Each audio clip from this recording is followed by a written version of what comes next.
Sadly, there are many ways in which process-based management can fail to live up to expectations. The good news is there are many more ways in which we can avoid that happening. Forewarned is forearmed. If we can predict and discuss problems, we can plan to avoid them, or at least mitigate their effects. To keep them reasonably short, there are 2 videos on this topic. In this first part, we discuss weak governance, low executive commitment, excessive centralisation, and a failure to communicate. Let's explore that a little more. 4 common failure modes to discuss in this video, and for each I'll first suggest what I think is the failure pattern and then make some suggestions for how we can mitigate their impact. Weak process governance perhaps is a very common failure mode. Process governance, cross-functional process governance, is probably the most novel thing about process-based management. We're all well used to managing up and down the organisation chart, but now we're talking about managing across it. And that's quite different, and that's quite new for most organisations. So we need to be careful about that, because if we're not, then we can end up with, continuous argument rather than continuous improvement. And we're putting people in a position where they're uncertain, there's fear, uncertainty, doubt, and it's not quite clear why we're doing all of this. And the big question comes up all of the time: who's in charge? Is it our process owners now in charge, or is it in the vertical? So how can we deal with this? Well, I think we can keep it simple. There's another video on this very topic about my process governance tripartite model, where we've got authority,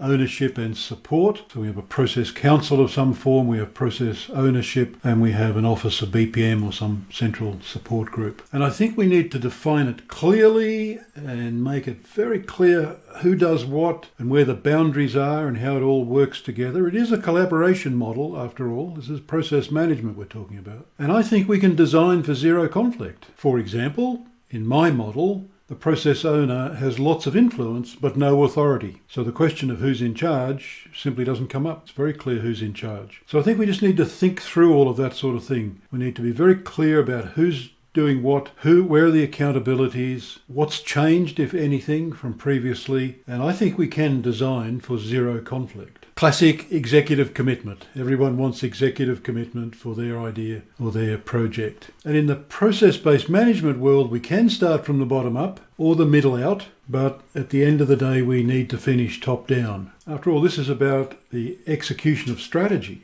We can't do that without senior executive commitment. We want to change the way in which we think about the organisation and how it's managed. That requires executive commitment. So if we don't have executive commitment, we might be doing some process improvement, and that might be good work, but we're certainly not getting to active process-based management across the organisation. So what do we do about that? I find that the idea that resonates most with senior executive staff is the fact that the organisation, any organisation, executes its strategy via these cross-functional business processes, which aren't being managed. That's an idea that gets executive attention. And then I think what we've got to do is not just say, okay, we need to do an executive presentation up front and then we'll do one in 12 months' time or something. It needs to be a lot more continuous than that. Regular feedback about what's happening, the good, the bad and the ugly, but let's emphasise the good, let's do the internal marketing. But regular feedback about what's going on and nudge them to get involved. Invite them to come to process improvement projects, for example, just to see how it all works. I always say to executives, you need to be able to give this presentation, not just listen to it. So try and find ways for them to be involved. And also, these are senior people with lots of business, lots of industry experience, perhaps even lots of experience in the very organisation we're working in. So they have views, they have deep understanding perhaps. So we should be tapping into that. We should be involving them as a key stakeholder in that sense as well. So I think, yes, if we've got a plan, if we think it through and maybe we need to target particular executives, I think we can solve that problem as well.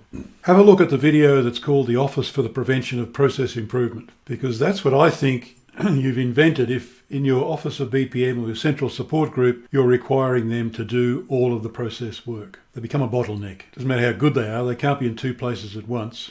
And when people are queued up for their time and they can't get to them, they can't be as responsive as they want to be, then the whole process-based initiative is going to suffer, and perhaps fatally. So what do we do about that? Well, we need to be clear about their role. We need to be very clear about the services they provide and what they don't provide and under what circumstances. They need to be very clear, as everyone else does, that their main job is to raise the capability of the rest of the organisation. Sure, they'll always be the experts, the super users, and they'll always have a compliance management role to play, but it's not their job, it can't be their job to do everything. And if other people are going to be involved, then we need to raise their ability to do that. We need to give them the experience and the expertise to get out there and run process improvement projects, to do analysis, to think about process. So generally, I think the Office of BPM needs to be enabling the involvement of everyone else, creating the environments in which lots of people can come in. And we need plans for this. It's a capability development plan. It won't happen automatically. We need a plan. And the fourth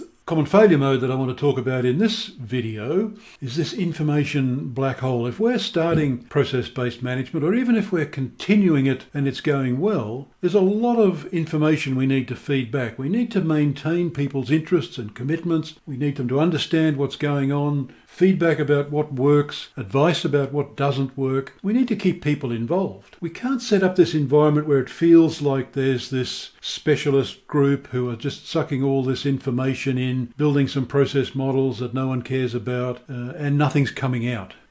So we want to get around that problem for sure. And how do we do that? Well, it's about communication, isn't it? As the man said, what we have here is a failure to communicate. And that needs a formal communication plan. It's not just a matter of having a chat to people when you come across them. You need to say, okay, who are the different cohorts in the organisation, people at different levels, what messages do they need to hear and when, and how do they best hear that? What are the channels? Lots and lots of communication channels these days, aren't there? Both internal and more public ones. So we need a plan for that, and we need to target the messages. We also want to know what messages we want to come back. What information do we want to receive from those people? Communication is a two-way street, so it needs a plan. So that's 4 common failure modes that we've discussed in this video, another 4 in the second video. But here we've spoken about not having effective process governance, about having not enough executive commitment or not sustained for long enough, an Office of BPM, a central support group that tries to do it all or is asked to do it all, and a lack of communication about what's going on, a lack of feedback, a lack of constantly updating people about,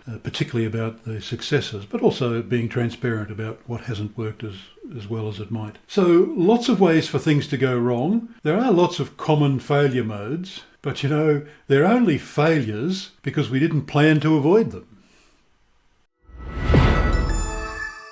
Thanks for joining me for this Process Insight. What's been your experience in dealing with process-based management failing to live up to expectations? We'd all be interested in your comments below. This has been the first of 2 videos on this topic. You might like to look out for part 2 as well. I help organisations around the world get maximum benefit from process-based management initiatives. More information about me, my training courses and seminars, my consulting work, and the columns I write at the links below. You have my contact details. I'd be delighted to connect. And thanks for sharing this time with me. If you'd like to continue the conversation, I'd love to hear from you.